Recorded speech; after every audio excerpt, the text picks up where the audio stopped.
সাধারণভাবে আমাদের বাড়িতে যারা মহিলারা আছে তারা সকালবেলা উঠে স্নান সেরে ঠাকুরের পুজো আর্চা করে। এ তো প্রত্যেক বাড়ির রুটিনে এই জিনিসটাই আছে, মানে পুজো মানে মেয়েরা দেবে। কিন্তু জানেন কি, যদি যে বাড়ির পুরুষরা সকালবেলা উঠে সেরে গুরুমন্ত্র জপ করে তারপরে পুজো করে, সেই বাড়িতে না কল্যাণই কল্যাণ হয়, সেই বাড়িতে ভগবান বেশি সন্তুষ্ট হয়।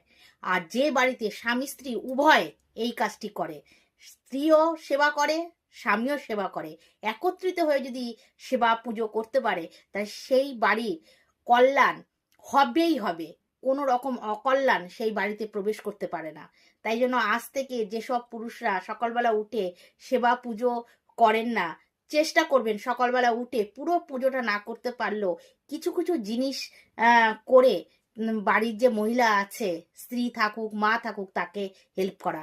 যেমন ধরুন, একটু ফুলটা এনে দিয়ে সুন্দর করে গুছিয়ে দেয়া, তুলসী পাতা চয়ন করে এনে রাখা, চন্দনটা বেটে দেয়া, মানে যতটুকু পারবেন সকাল সকাল ঘুম থেকে উঠে এই কাজটি করবেন, ঘুমিয়ে না থেকে। তাহলে দেখবেন আপনার কেরিয়ার, আপনার উন্নতি, আপনার সাকসেস কেউ কিন্তু আটকে রাখতে পারবে না। এই ছোট্ট কাজটি অবশ্যই করবে।